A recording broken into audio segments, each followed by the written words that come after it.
A bit ago I made a video talking about 1/3 of the CCC challenge, talking about how you can 100% Mario 64 without using the cannons. Might as well also make a video on one of the other Cs and talk about capless. The rules for capless are pretty simple, no picking up any power-up caps. Mario's regular hat is fine though. And that's it.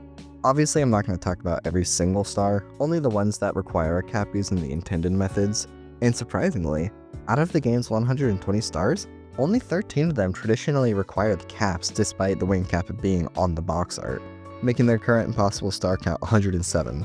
So here's how to get the last 13 stars.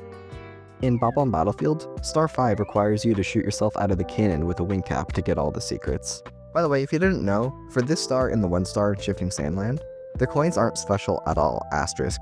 They're just regular coins placed on top of the secrets that you see in Wet Dry World and Tiny Huge Island. Anyways, getting the secrets without the cap is really easy. Just shoot yourself at each coin individually. If you get the right angle, you can get the first 3 secrets in one shot, and then just go back up to the island 2 more times to get the other 2 secrets. And there you go, now just grab the star. It's a little more tedious than the normal method, but it's really easy and simple to do. In Jolly Roger Bay, the star for Through the Jet Stream is in the jet stream, which will push you out if you don't have the metal cap. To get the star without the metal cap, just ignore the jet stream and grab the star anyways. There's a chance that you've tried this sometime in the past, but if you did, you probably couldn't get the star, and that's because you can't just spam A to get it, you have to perfect swim. While you might intuitively think that it's fastest to swim if you spam the A button, it's actually faster if you press A right before Mario finishes a full stroke, and this is called perfect swimming. Perfect swimming gives you just enough speed over spamming A to get you through the jet stream and to get the star. Also, it's way easier to get the star if you go at it from the bottom opposed from the top. Just practice perfect swimming elsewhere for a little bit and you should be able to get the star pretty easily. Honestly, it's easier to get the star with this method since once you learn perfect swimming, you don't have to deal with how slow Metal Mario is. Next is Tower of the Wing Cap. How can you possibly get that without the wing cap? You just fall like in Mario 64 DS. There's no way to, right? Well, earlier when I explained the rules, I never said that having the wing cap is banned. I only ever said collecting it. I never grabbed a wing cap, I just got the ability automatically. So it's perfectly fine and I can just grab the coins like I normally would. I mean, if you have an issue with that, I'm not the one who made up the rules, I'm just following them, so don't get mad at me. In Shifting Sandland, 4 of the red coins are in the air, and by using the wing cap is the easiest way to get the coins, they can still be collected without. It's just really annoying. For the bottom left and top left coins, with reasonably decent luck, you can have the tornadoes fly you up enough to grab them. For the top right one, I jumped off of the fly guy that's on the pyramid and flew over to the coin. And for the bottom right one, I lured the nearby fly guy and did the same thing. Now just grab the other 4 coins that are on the ground, and there you go. The fly guys can be really annoying dealing with the luck of where they go, but it's not too bad.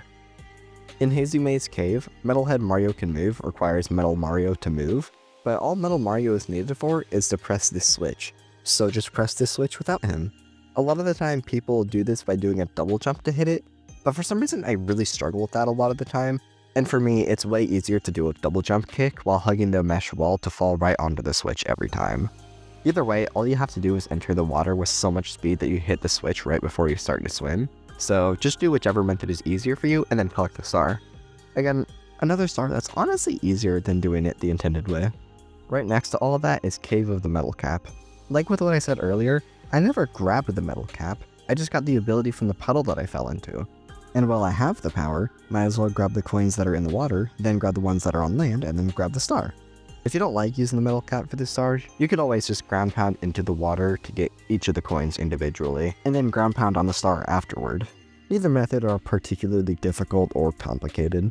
For Vanish Cap under the moat, you might be expecting me to repeat myself again saying no, it's okay, but you don't even need that loophole for this star. For some reason, to demonstrate the power of the Vanish Cap, Nintendo started you off on a slide, where you then go onto some moving platforms without even having the Vanish Cap or showing off any of its abilities, just at the end show you that it lets you go through mesh walls. But the wall is so short that you can just wall jump over it and get the star without the Vanish Cap. If you want to be cool, you can even triple jump off of the Vanish Cap switch, then wall jump dive off of the walls to get the star without triggering the dialog box. Through the Jet Stream in Dire Dire Docks is the exact same as Through the Jet Stream in Jolly Roger Bay. Just perfect swim downward to get the rings, then perfect swim into the side to grab the star. Also in Dire Dire Docks though is collect the caps, which isn't as simple. Normally you need the Vanish Cap and the Metal Cap to get the star inside the mesh cage at the bottom of the water. If you hate the Metal Cap like I do, you can get just the vanish cap and then just swim into the cage, which is actually faster than using the metal cap the intended way. Getting the star without either cap though is more complicated. Since the cage is up against the ground, there's no practical way to bring Mario to the star. So let's just bring the star to Mario then. If you grab the Koopa shell inside of the clam, transition it into a normal held object, then bring it to the transition area, you can use the shell to do some object cloning. I'm not going to try and explain the technical details on how object cloning works because it's really complicated and I'm sure I'd mess up part of my explanation if I tried. But if you really want to know how it works, pannen has a lot of great videos on it. But if you swim in circles around this area with the shell, eventually after enough time Mario will end up with a star in his hand. To make sure that you have the correct star, like I definitely did, collect star 1 so that way it becomes blue, then don't spawn the red or 100 coin star so that way the only golden star in the level is collect the caps.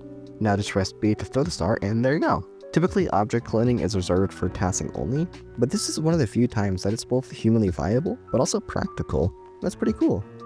I also found someone else gaining so much speed through wall jumps that they clipped through this wall on top of this land to clip back into the cage. More on how that's possible later. And that is really cool, but it's way harder and not at all humanly possible, so I'd recommend just object cloning, since if you're willing to abuse the save states, it's really not that hard. Tutorial I posted on how to do this in the description and on screen right now if you really want to do this. The town star in Wet Dry World is also inside a cage requiring the vanish cap, and there's two ways of doing this.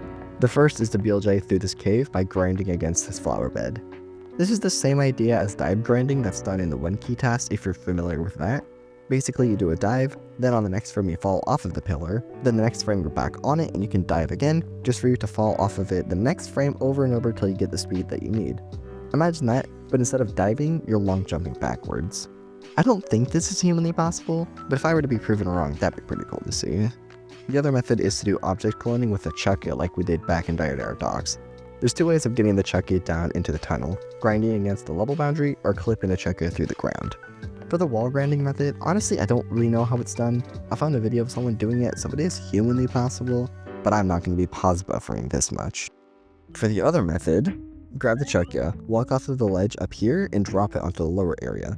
Then quickly go underneath it so that way it picks you up, which will make it forget that it was even falling in the first place, so that way it won't explode. Now push this block into the corner and lure the Chuckya to it. From here, you can either have the Chuckya clip into the block and dive at it as the Chuckya leaves, or lure it to the block and ground pound the non-existent space between the two. Either method works and will clip you inside of the block. Now that you're inside the block, turn around and grab the Chuckya and throw it at roughly this angle, then very quickly run into a specific spot at a specific time so that way the Chuckya grabs you and brings you down to the transition area with it. Now grab the Chuckya and start cloning. I spent a good hour doing this, and I got to the point of clipping the Chuckya into the wall, but no matter what I did or how closely I recreated the clip, I couldn't get it to grab me. But it is still humanly possible if you grind enough or if there's just something that I'm missing. If you do try this, something fun you can do is throw the Chuckya away from the wall, which will clip you into a part of the level that you're never supposed to be in, which is pretty fun. Oh, and by the way, be careful like getting the star if it's already been collected, because you can accidentally do what I did and clone the blue star underneath the red coin star, not the actual star. You can tell which is which because the actual star is smaller. And that's it. Those are all the stars that you can collect without the caps. But if you're paying attention at all, the star counter is only at 117. There's still 3 more, but the next 3 really aren't humanly possible. And yeah, I know in the title I did say how you can get. That's really just because it works better as a title compared to how it's technically possible for a computer. But while we're here, I guess, might as well talk about the other 3. For Eye to Eye in the secret room in Big Boo's Hunt, you need to use the vanish cap to get to the Boo painting. And without tassing, there's no way to get around that. There's no transition areas like there are in Dire Docks or Wet Dry World despite what it looks like. And there's no bob-ombs so you can't clone the star. There's no way to do some BLJs in this room to get the speed, nothing. But if you do task, there's 2 ways I found to get enough speed to clip through it. One method uses a BLJ off of this moving platform to travel to a different parallel universe, which requires a ton of explaining, so I'm just not gonna. I'm impressed something like this was even found though. The other, and more simple method, has you wall jump over and over till you get so much speed that you clip through the painting.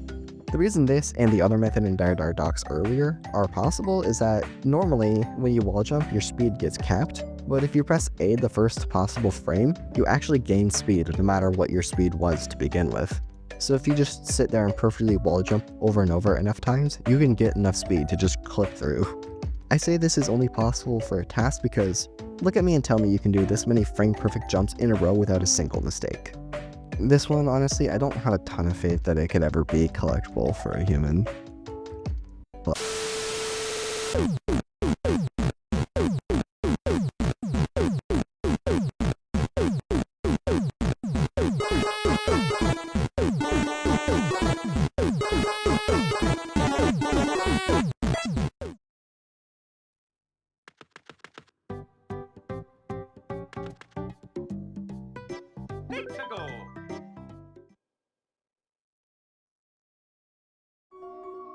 No Man's Land, the best stage ever. You need the vanish cap to get to the star inside the igloo because the star is in this block of ice. The way to get the star without it is to go to the back corner of the igloo and do a BOJ under this low ceiling, while also giving Mario some severe head trauma. Once you get enough speed, come to the spin ridge so you get to the height you need to clip into the next area with the star. There's also an alternative method where you use first frame wall jump, and another method where you BOJ off the entrance to clip into this block of snow. Also, this dummy wrote a full paragraph, neglecting me in the process. A method, just to find a simpler method after because she's just very dumb and stinky. shut up. I can't find a clip of anyone doing either methods, so I'm not 100% sure if they're humanly possible or not, but I feel like there's a chance the first method could be done if you're good at BLJs, like I'm not. I can't imagine the spin rift part is much harder than the chuck you clip from earlier, which is possible, so maybe in the future if someone is interested enough they could do it. I don't know, who knows. Now we're at 119 stars. 119, just 1 star away from 100%ing the game. But look at the title of the video again. It says nearly 100%, and that's because of a single star. Take a guess which one it is. It's Wing Mario over the rainbow. It's always Wing Mario over the rainbow. It's the one stage that isn't humanly possible in canonless. It's the one stage that's probably never going to be possible in 0 A presses, and it's the one stage that's not possible to get without the caps. And sadly, without some crazy new method of object cloning or straight up arbitrary code execution, there's probably never going to be a way to get the star without the wing cap. You need to somehow get from here or here all the way up there without using the wing cap. You also can't forget about the coin that's literally above nothing. I'd love to see the star done capless someday. It would be probably one of the coolest things to come out of the game, but that's probably not going to happen. There's just not any objects or crazy geometry to work with, or any, wait, capless and canonless? 14 years ago? How did they possibly get to the top cloud? Why doesn't anyone talk about this method? Oh my god.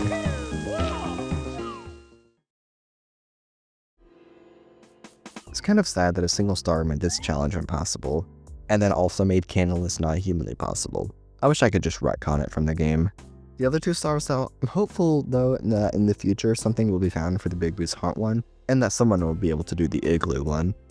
Also, if you're curious, I don't plan on making a coinless or a capless plus canonless video, because there really isn't anything to add on top of Pannen's CCC video, and if I don't really have anything to add, then I'm just commentating over someone else's video, and there's really no point in that. Also, I'm almost done editing the video right now, but there's 2 things that I forgot to mention. First off, I somehow completely missed the 5-year anniversary of what I consider to be the first video in this era of the channel. I wanted to do something special for it, but it's too late now. Maybe I'll do it next year for the 6th year anniversary, I don't know. Same thing happened with April Fools. I just forgot until it was like 9 PM the night before. But also, this is the first main channel video made on Linux. I switched off Windows a bit ago, and honestly, it's been great. Anyways though, bye.